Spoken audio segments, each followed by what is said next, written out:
This is the Wisdom Podcast.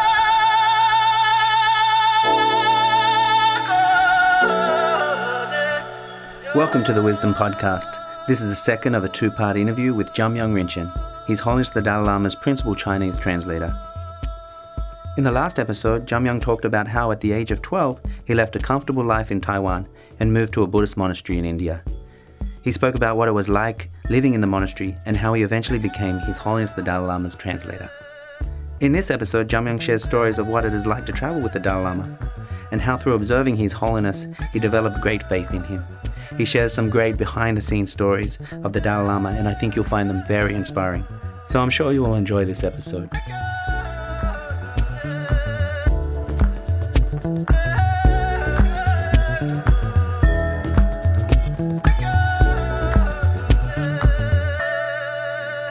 So His Holiness the Dalai Lama is your guru. Yeah. And I was wondering, normally we are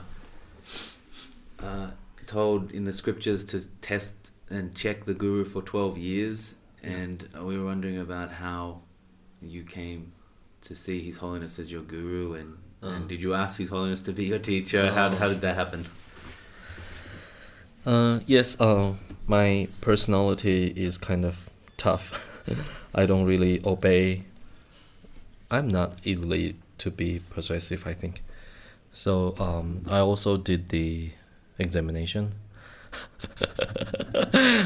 I'm so sorry for His Holiness, but I also did examination of you.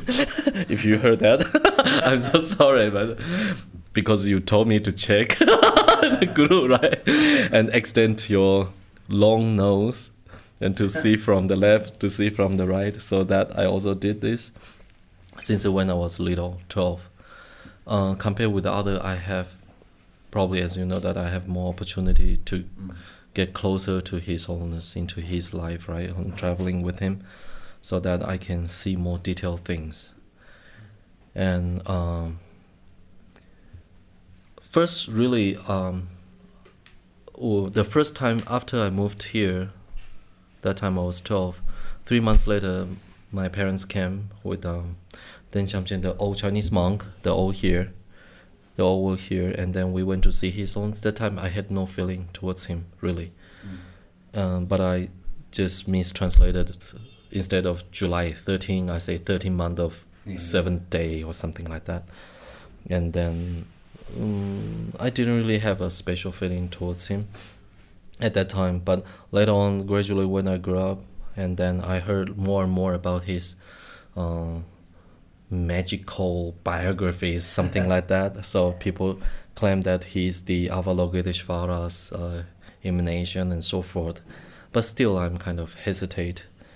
And also, you know, the Neijung, the local deity, worldly deity, protecting for Tibetan government for few centuries.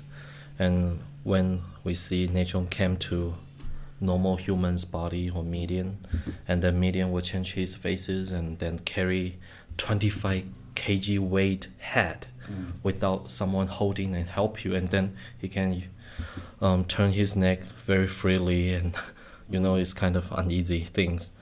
Anyway, he also did the prostration in front of His Holiness. That I saw first, I was kind of surprised, but I didn't really take it as granted, take it as a credit.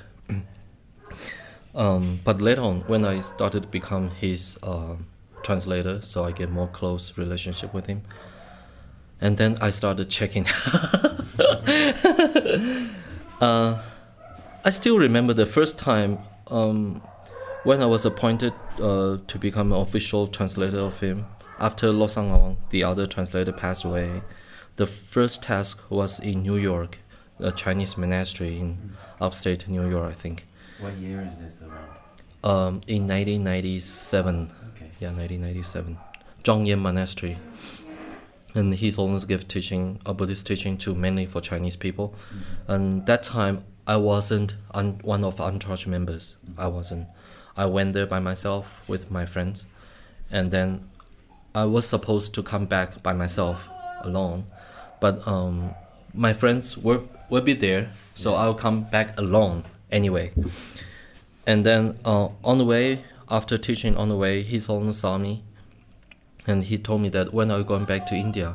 I said I'm going back to India. For instance, I don't remember the date, but the day after tomorrow, something like that. Then he told me that, are you going back alone or you are going with companies? And then I said, I'm going back alone. Then his son said that, don't do that, you come with me. Oh, wow. So I feel really touched Nice. inside of my heart. Yeah. Because basically I'm nothing, right? Just normal monk from Taiwan studying in IBD, Institute of Buddhist Dialectics. But he has the position which is the spiritual and political leader. That time he was the political leader of whole Tibetan people. So, I really feel touched. Of course, it's kind of selfish attitude caused by the selfishness. But anyway, I feel really touched. And then, but this feeling didn't really interfere with my judgment. Still, I'm checking. And then since then, I became his official translator and travel with him. Whenever I travel with him, become his part of entourage members and so forth. I started from that time since then. And then because travel with him, I get more chance to check. And that time I was the youngest, the newly enrolled the entourage member, right?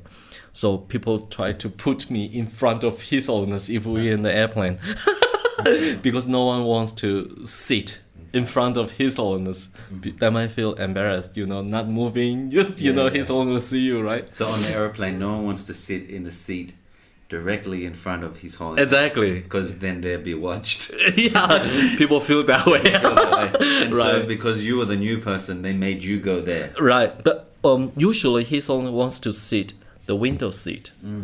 In the business class, he wants to sit in the window seat. But I have heard that in 1970s, the first time he came to America, at that time he came by economic class rather than business class. Yeah. But later on, more and more organizers invited him, and then the upgrade his seat from economic class to business class. But he said that I cannot sit in business class alone without having my colleagues. So I prefer to go back to economic class. Oh wow. That was his response. Yeah. And then I have heard that. I didn't hear it by my ear, but then the organizer, because His Holiness' response, the upgrade whole entourage members from economic class to business class.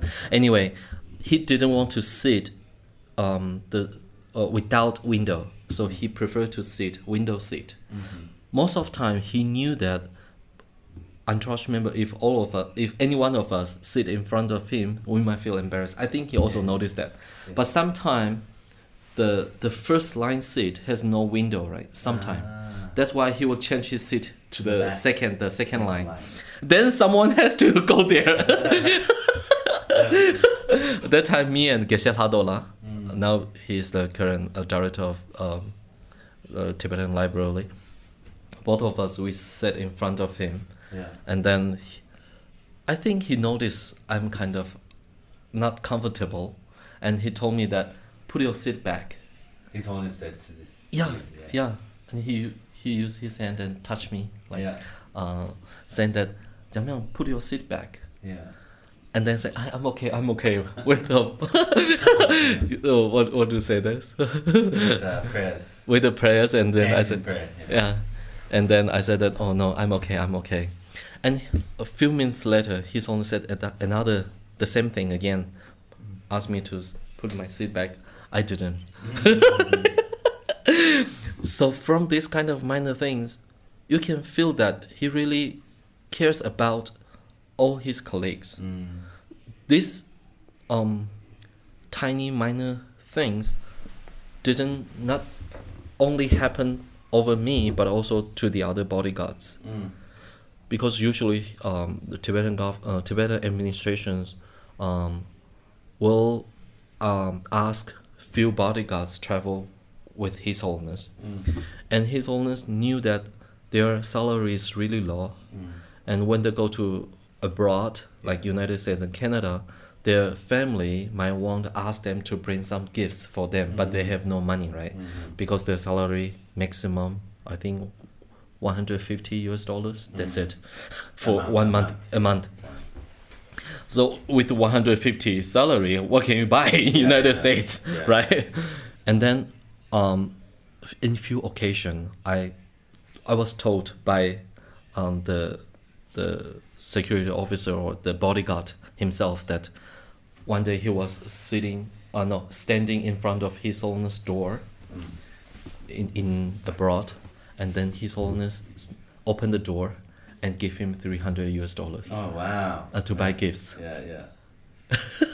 So he feel really touched. He was so happy and talked to me. Yeah. So I just want to brought out this. So His Holiness didn't want to know everyone that I'm taking care of you. Yeah. All of this is done by his own very natural behavior. Yeah.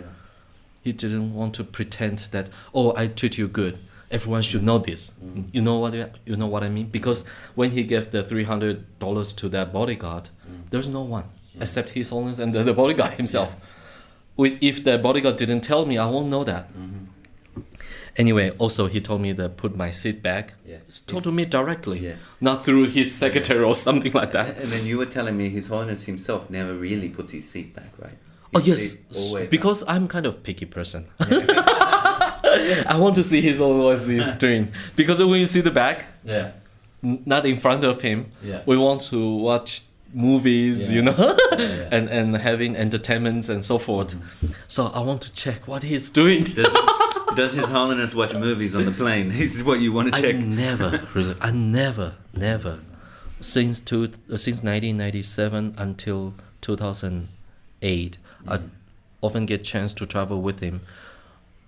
I cannot really count how many times I travel with him, but if he sees something on TV, always news. News, yeah. Never if he watches ever the TV, movies. It's always news, never movies. Never dramas, never movies. I didn't see it anyway.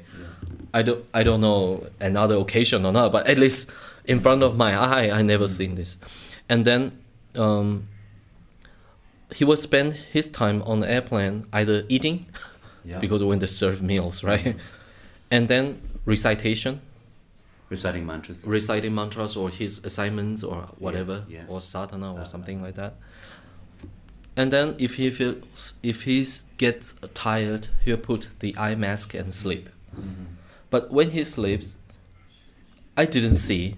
He put the seat back and then sleep comfortable. Sometimes I feel like, wasting of the facility of the business class. I cannot say that anyway. But one time, it happened recently, last year, November in 2014, on the way back from New York back to India.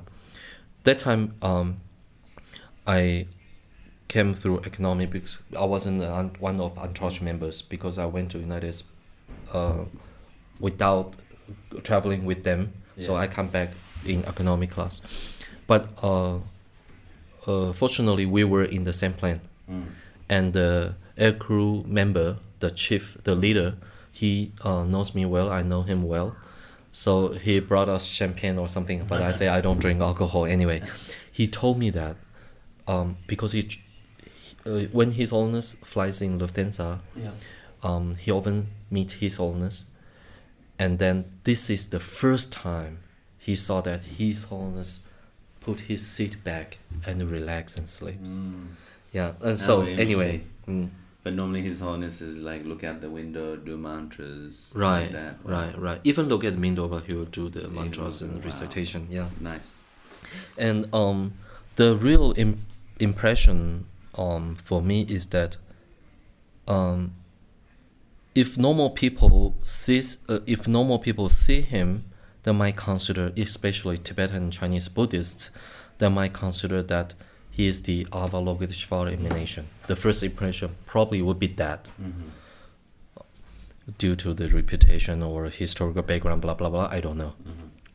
But for me, whenever I saw him, the first impression of mine is that he's very diligent, old man, working so hard, never wasted any single of time, any second of time, his time.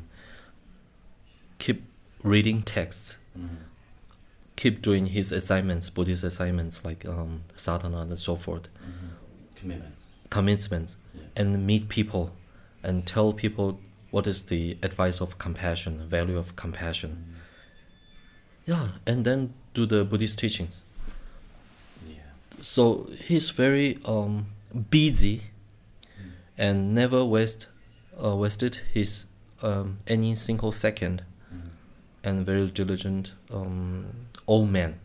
That's my impression, because I traveled with him along. For instance, in 2011, July 15, in the Kalachakra in Washington D.C. Because we got the schedule right. It's confidential, but it's okay. Now it's passed, so nothing confidential anymore. And I still remember in that schedule very clearly it says that from 7 to 12:30 sadhana, the self-generation rituals. So you are not going to just sit there, but you have to do a lot of recitation and prayer, imagination and visualization and so forth, right? So basically 5.5 hours. It's not easy, right? And we know that he wakes around sometime 2:30, sometime 3, sometime 3:30. Even though he sleeps very early in abroad, like 7:30, 7. But he wakes up very early, and then he will do his at least 5 or 6 hours practice or prayers before he came to sadhana. So that means how long? Like almost 8 or 10 hours. So when recitations. His Holiness was giving Kalachakra in DC, Right. so he would normally do his normal wake up, say 3 o'clock, Still the same. 5 hours. Never of change. Yeah. all his commitments. Right. Then he would go to the teaching hall. And do the and then sadhana. he before he actually gives the wang, the empowerment, Right. he has to do self-generation. Exactly. That takes 5 hours. Right. And then 4 or 5 hours. before anything starts. Yeah, before anything So starts. that's like 10 and then, hours. And then he will have lunch. Mm-hmm. And then during the lunch, he'll have a lot of meetings. If of course some people they had experience that they often meet His Holiness during His Holiness lunchtime. Yes. So they don't get lunch. Yeah. I have heard some complaint that, I want to see His Holiness, so I didn't get lunch. That means they arrange meeting time in the lunchtime. Yeah.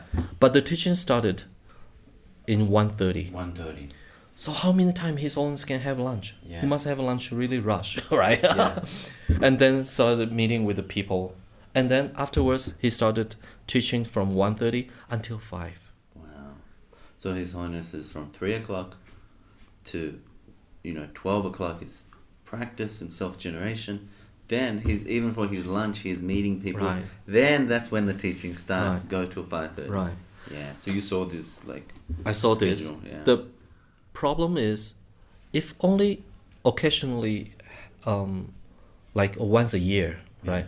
Or it happens occasionally, a few times a year, it's okay. But it's not like that.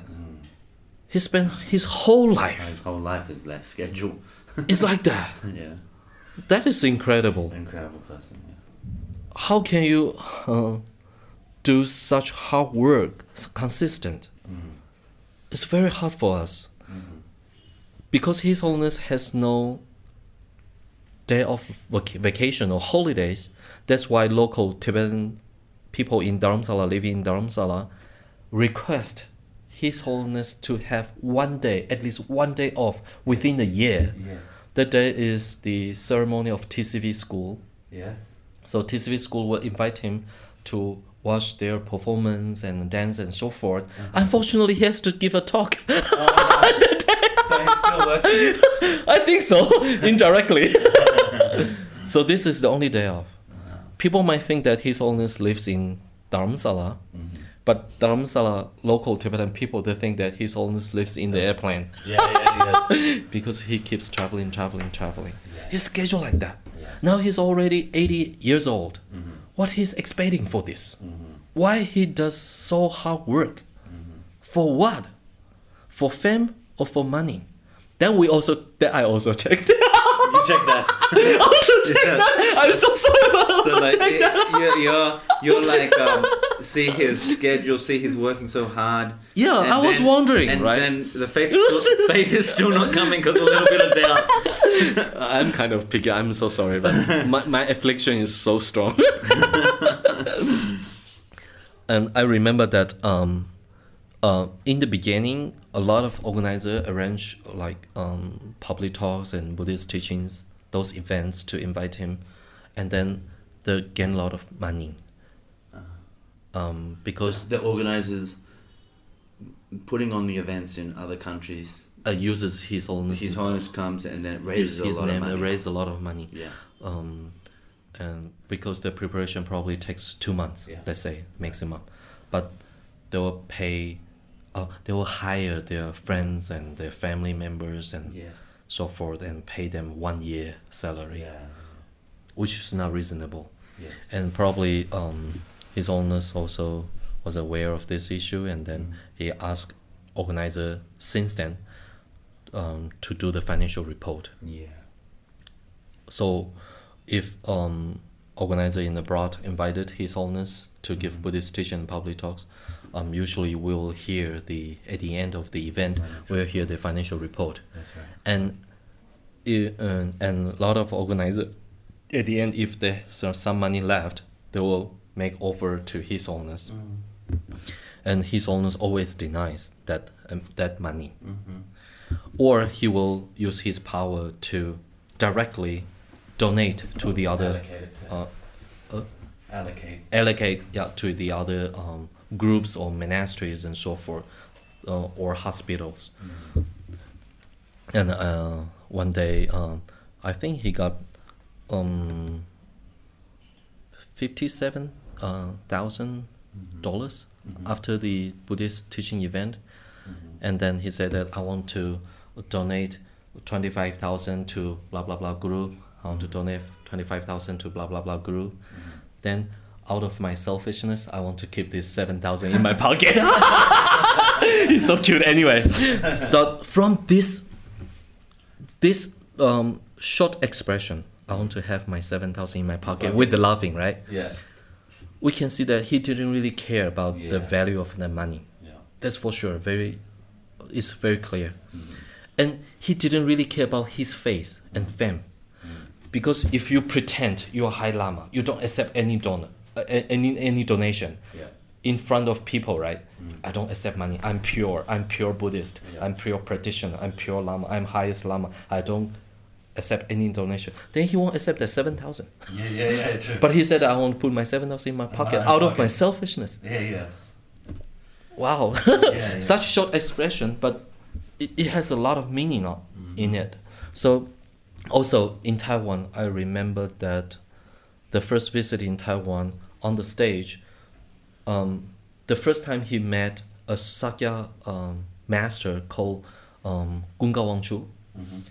Because Gunga Wangchu, he passed away, but Gunga Wangchu, he passed away, but before that he often comes to His Holiness residence to give him some lung transmission and so forth. And so also very old monk, older than His Holiness. That's why His Holiness, as soon as His Holiness met him, His Holiness did prostration in front of him. And he was kind of nervous, and he also did the prostration. So both masters, their prostrations to each other. Wow. If you really care about your fame, then automatically you'll care about your face, right? Yeah. You don't want to lose your face in front of public. There are at least 35,000 people in the stadium watching His Holiness do what they are doing. prostration to the Right, Sakya exactly. master. And the cameras is in Wow. everywhere, media is in everywhere, media Yeah. people are everywhere. But His Holiness didn't think about that. Yeah. He did it very naturally just did prostration Yeah. in front of the Sakya master, who is not Rinpoche, not even Dugu, but simple monk, due to his diligence, and became a famous master in Sakya. Yes. That's it. So from those kind of tiny things, I think, I gradually, I thought, oh, yeah, this man didn't pretend he is the a real practitioner, but he really practiced the Buddhist doctrines in his life and become practical. And anyway, also we know that he has spiritual and political leadership, that burden since he was 16 on his shoulder, right? So he has passing through a lot of difficulties and a lot of experience, whether they are happy or they are suffering. So he saw a lot of things. So, and from his own experience, we can tell that this old man, can I say that? I don't know. Yeah. This old man has a lot of experience, very rich. Probably he will not cry because he's such a tough guy, right? Has 6 million Tibetan people's burden on his shoulder. He will not cry easily, right? That's what we will think. Yeah. And an old man cry sounds like awkward a little bit. Also, and especially in front of 1,000 people or 10,000 people. But he always cries whenever he talks about bodhicitta and sometimes emptiness. Emptiness as well. Not 100%, Yeah. but at least 50%, I can say that. If he really goes depth of the bodhicitta teaching and really depth of Nagarjuna's emptiness teaching, then we can hear that his voice become weaker and weaker, and then his eyes starting to fill with tears, and sometimes he cannot stand and then just cry, just loudly cry.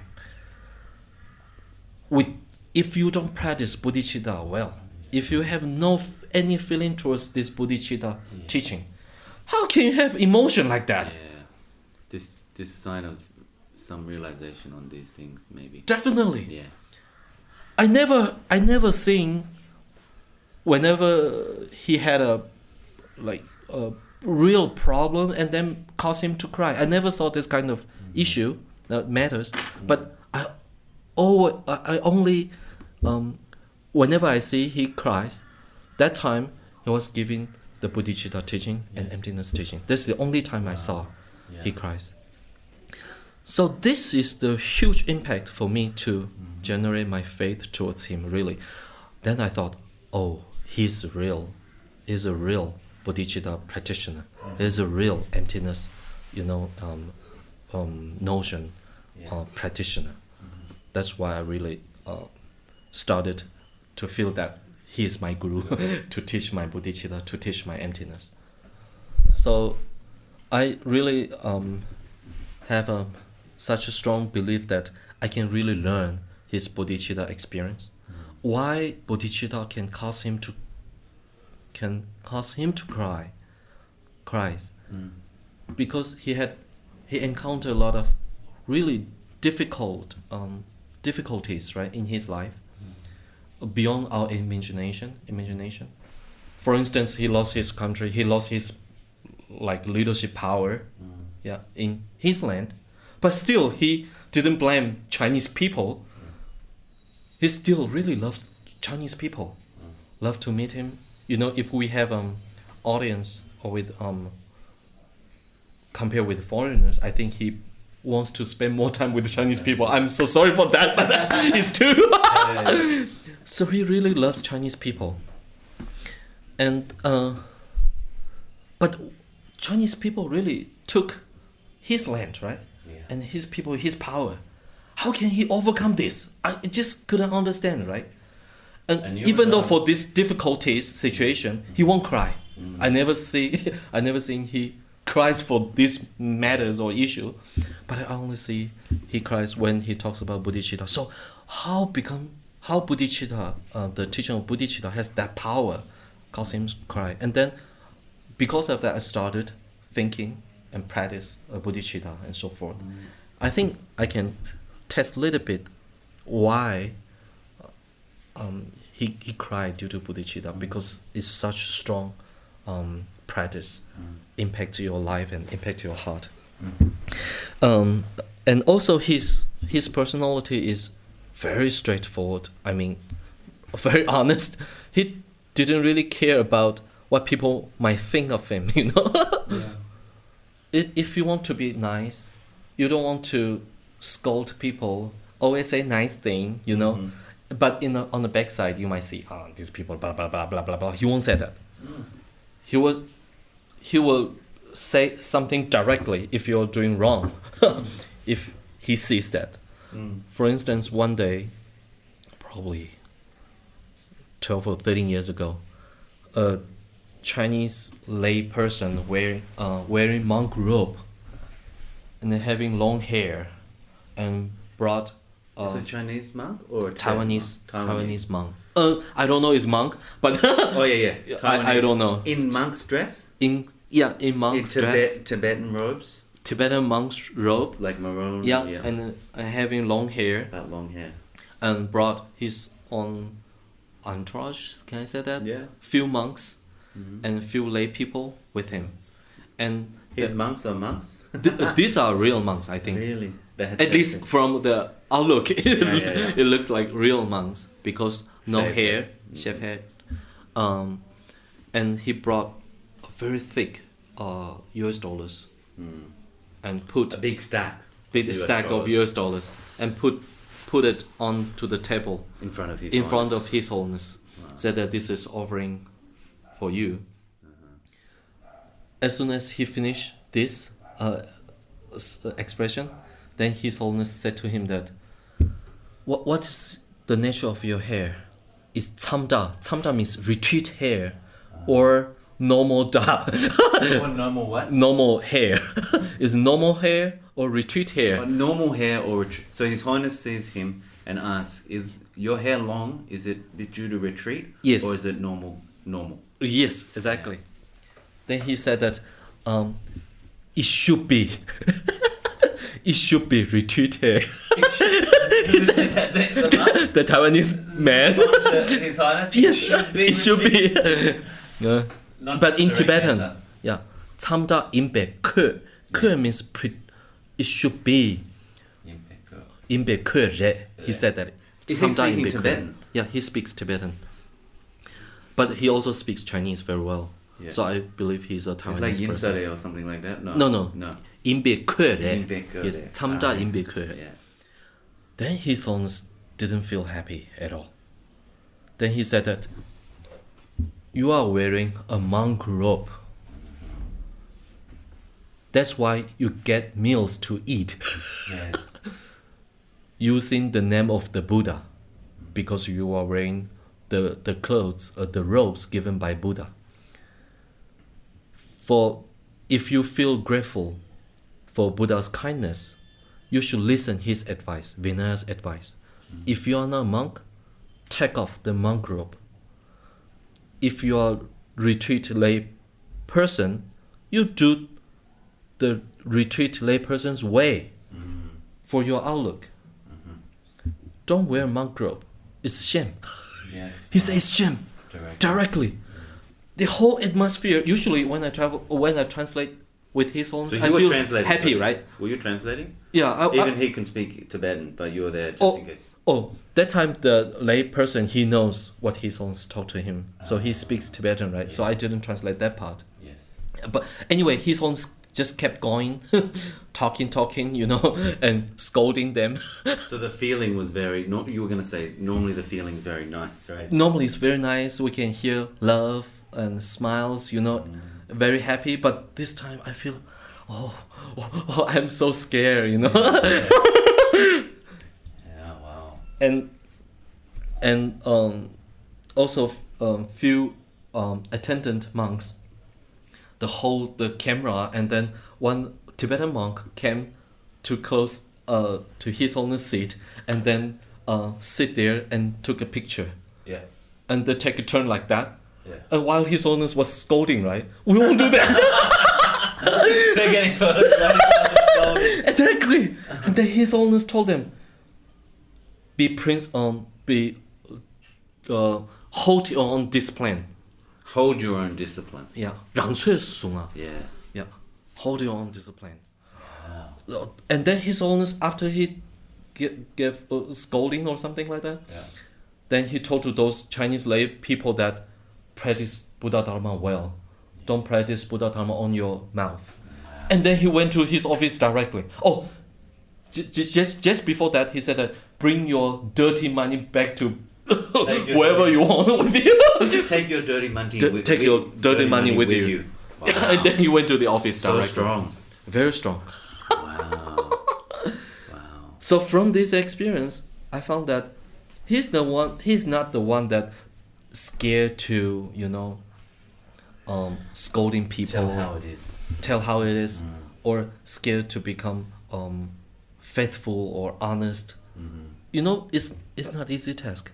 If you see something wrong, sometimes you cannot come up with your mouth to correct people's wrongdoing. Of course, if it's over it, then you'll be too much another extreme. Of course, it depends. And also the one day after his public talk, there was a Q&A session, and he received a lot of questions, and the organizer passed the microphone right to the audience and let them stay in line. And then I was impressed with one question. American boy, he asked his Holiness that, I don't know if the boy or man, but anyway, it's male, because from distance I cannot see. He said that so far we have been asking you a lot of questions, but do you have a single question that applies all of us in the audience? And then I thought, if I were in that position, what should I ask? Because everyone is different, right? So how can we have a single question that applies equally to everyone in the stadium? I don't know how to answer, really. Then I was expecting his Holiness answer. His Holiness, without thinking, he just said that, did you practice the morality well? Did you practice ethics well? Yeah, this is really practical questions for all of us. Yes. Yeah. I mean, he's really smart. Sharp and quick. Sharp and quick. Yeah. And very truthful and honest. He said that a question was saying that, what is your happiest moment in your life?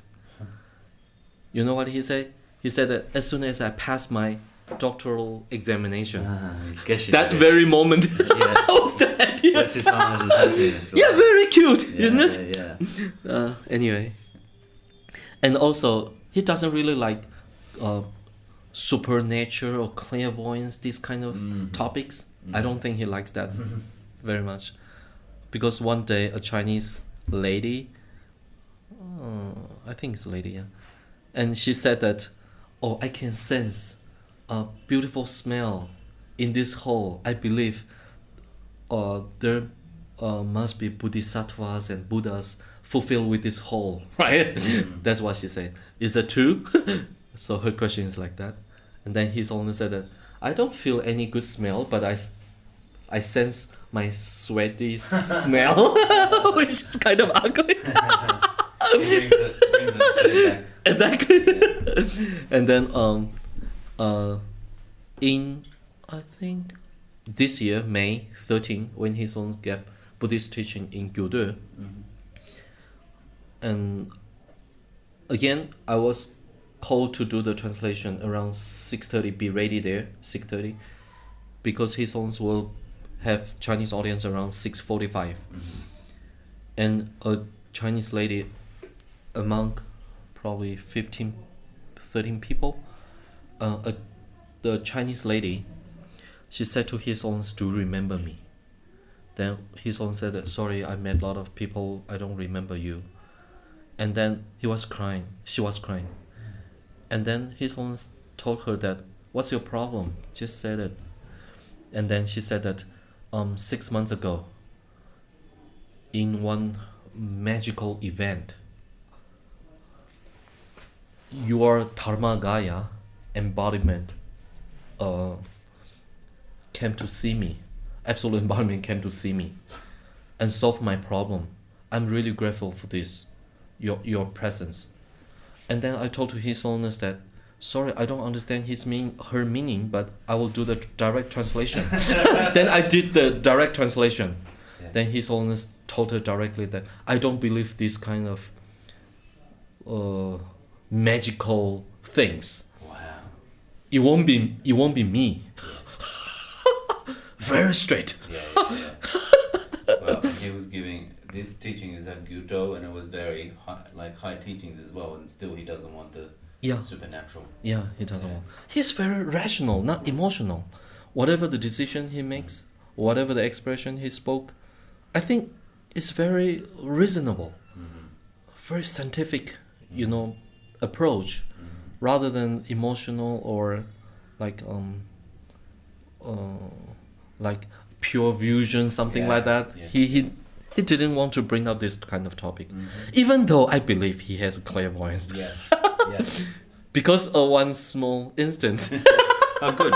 You will talk about these things. A long time ago, probably in 2000, in the year when Karmapa fled to India is 2000, 2001. I don't remember. Yeah, exactly. But in the same year, that time, a Hong Kong writer living in Canada, he had a few days meeting with His Holiness privately to write a book. And then I was called to do the translation, even though I wasn't really needed there because they spoke English directly to each other. But I was sitting there. And then His Holiness told him that I like to do the retreat. But the way I do the retreat wasn't really just cross my legs and sit there, but I prefer to read more texts during my retreat. Yeah, I prefer that way. However, I know Karmapa is coming. That's why I stopped during the retreat. So that time I didn't feel His anything. Holiness stopped his retreat. Yeah, So His Holiness was in retreat. He stopped the retreat because Exactly. he said he knew his. Karmapa is coming. Karmapa is So I'm going to wait him. I'll wait for him. Yeah. I'll wait for him, yeah. And then for that part, for that point, it's nothing special, right? Nothing to do Yeah, with the didn't- clairvoyance, right? Yeah. But few months later, Karmapa fled to India. No, few months later. That was few months before Yeah. Karmapa fled to India. So this happened a few months before Karmapa came to India. This happens after Or after. Karmapa. But Karmapa fled to India a few months before that event. Oh. Do you know my point? So you had the conversation was, the Karmapa had already come here. The conversation was, Right, I stopped my retreat right, because I knew that His Holiness Karmapa was coming, right. but this retreat was before the Karmapa had fled to India. Yes, that's true. But the conversation between After. the Hong Kongese people person, is after. That time I didn't know Karmapa well, and also that point is nothing, right? Yeah. It's kind of normal. Yes. Yeah, because Karmapa can inform His Holiness. I'm coming. Right, I'm coming. Right. Maybe. I really thought that. And few months later, Karmapa sent his assistant to ask me to translate a verse, written in Tibetan, but he asked me to write into Chinese, and then I translated, and then he asked me to bring it to him. He wants to know why I translate in this way and do the explanation. So I went to see Karmapa in private and then talk to him why I choose this word and why I did this kind of translation. And then his assistant, on the way back, he told me about their stories. They escape. They escape. Yeah. That assistant is called Tse Wang. Tsewang Lama, who fled with him back to India, right? Tsewang Lama is in New York now, I think. Yeah, Tsewang Rinpoche. Tsewang. But that time, I don't know. That time he's a Rinpoche or not? That No, I'm not he's- sure. he's That not time he's not Rinpoche, He got but Rinpoche simply title Tsewang. later. Later, right? Yeah. Yeah, probably because we call him Tsewang. Tsewang Lama, yeah. And then Tsewang told me a lot of their stories. And then he told me, the way he told me, it sounds like they never, ever let these secrets expose to anyone else except their own Yes. group. I asked Tsewang, are you sure? He said, yes. Not even His Holiness? He said, yes. I said, no. His Holiness, a few months ago, he said something that he knew that you are coming. That's why he stopped during the retreat.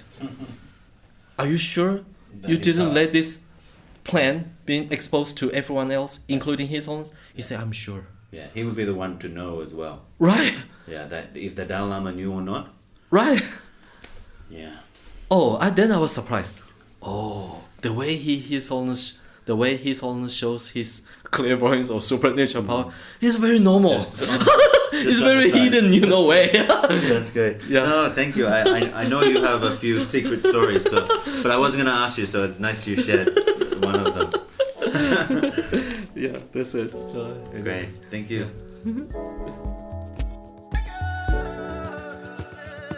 So that's Jamyang Rinchen. Jamyang is now living in Dharamsala, India, and continues to serve as the principal Chinese translator for His Holiness the Dalai Lama, while also translating classical Indo-Tibetan text into Chinese. For the next episode, we traveled to Venerable Thupten Chodron's nunnery in Washington State. Venerable Chodron has done a truly remarkable thing, building a Buddhist nunnery in the middle of outback Washington. Venerable Chodron tells us about how she met her own teachers, her vision for the nunnery, and what she thinks is needed for an authentic migration of Buddhism to the West. So, one of the reasons for starting the Abbey is the Buddha set up the Sangha. He didn't ordain people and want you to be an individual doing your own trip. He wanted you to live together and support each other and contribute to the welfare of the group and use the energy of the group to keep you going in a good direction. So join us for Venerable Chodron, and don't forget to subscribe, rate, review, and share this episode, which is really the best way to support us if you're enjoying the podcast. Thanks very much.